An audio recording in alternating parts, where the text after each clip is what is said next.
আজকে বর এমন একটা মাছ এনেছে যেই মাছের নাম আমি জীবনে প্রথম শুনলাম ও প্রথম খেলাম। আসুন আপনাদের সঙ্গে শেয়ার করি বর আজকে কত কেজি ওজনের মাছ এনেছে ও কি মাছ এনেছে। আসসালামু আলাইকুম। এই যে বিকেলবেলা এখন প্রায় 4:30টার মতো বাজে, আর এই সময়ে বর একটা বড় মাছ এনেছে। আর মাছটা আমি এক হাত দিয়ে তোলার চেষ্টা করছিলাম, অনেকটা ওজন ছিল, খুব ভারী ছিল।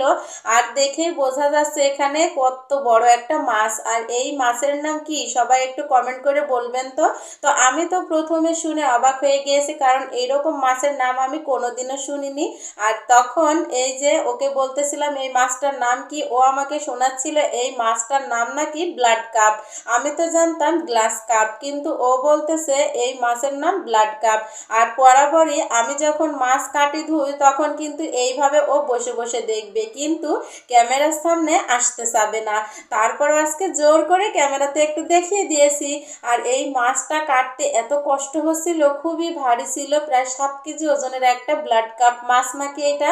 তো জানি না কি মাছ, তো আপনারা একটু কমেন্ট করে বলবেন তো। তো মজার বিষয় হলো এই মাছের নাড়ি ভুড়ি একদমই ছিল না, আর মাছের আঁশটেগুলো খুব বড় বড় ছিল। তো মাছটা এই যে আমি 3 ফালি করে নিচ্ছি, এখন আমি পিস পিস করে কেটে নিব। তো এই যে দেখুন কত বড় একটা মাছ, আর এই মাছগুলো এখন আমি ভালোভাবে কেটে ধুয়ে কিন্তু পরিষ্কার করে নিয়েছি।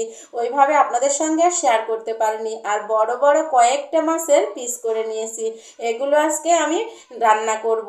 আর এই যে মাছের মাথাটা দিয়ে আমার বর মুড়ো ঘন্ট খাবে। আমি যখন মাছ কাটতেছিলাম তখনই সে বলে দিয়েছে এই মাছের মাথাটা দিয়ে মুড়ো ঘন্ট করবা। আর এইদিকে মাছের চর্বিগুলো দেখো কতটুকু হয়েছে। আর মজার বিষয় হলো এই মাছের একটাই নাড়ি ছিল, আর এই আষ্টেগুলো।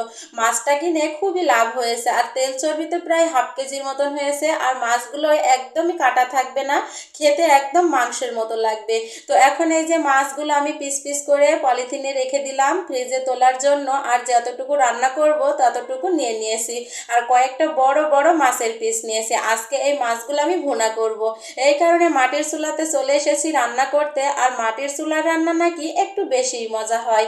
আর এই যে আমার এই কড়াইটা দেখে সবাই কিন্তু ইগনোর করবেন, কারণ এই কড়াইটা অনেক দিনের। এই কড়াইটা যেহেতু কালি দিয়ে মানে চুলাতে রান্না করলে তো কালি উঠে, এই কারণে কিন্তু আমি এই কড়াতে মানে রান্না করি। ভালো কড়াই আর বের করিনি। যাই হোক, এদিকে দেখুন আমি মাছগুলো কিন্তু ভেজে নিলাম। আর এত বড় বড় মাছের চাকা ছিল, একসাথে ভাজা যাচ্ছিল না, এই কারণে আমি 3 পিস করে মাছ ভেজে নিয়েছি।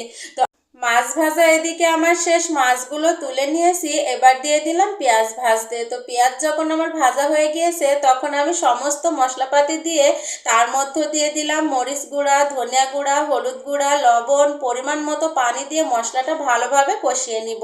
আর আজকের মাছটা কিন্তু আমি মাংসের মতন করে রান্না করছি। আর বড় মাছ একটু এই মাংসের মতো করে রান্না করলে কিন্তু খেতে মজা লাগে। মাছগুলো যেহেতু বড় বড় ছিল, আমি কিন্তু সেইভাবে কষাতে পারিনি ভেঙে যাওয়ার ভয়তে, এই কারণে পানি দিয়ে ভালোভাবে ফুটিয়ে মাছগুলো এখন আমি নামিয়ে নিব। আর দেখো মাছগুলো দেখতে কত সুন্দর হয়েছে, কালারটা মাশাআল্লাহ অসাধারণ হয়েছে, খেতেও মাশাআল্লাহ অনেক মজা হবে। তো মাছের ওপরে একটু মশলা ছিটিয়ে দিলে এর ফ্লেভারটা না একটু ভালো আসে, এই কারণে আমি একটু ভাজা মশলা ছিটিয়ে দিলাম। আর এই ভাজা মশলা মাছের পরে দেওয়াতে যেন মাংসের মতো কালার চলে এসেছে। আজকের মাছের ঝোলটা খেয়ে না জানি কতই প্রশংসা পাবো আমি।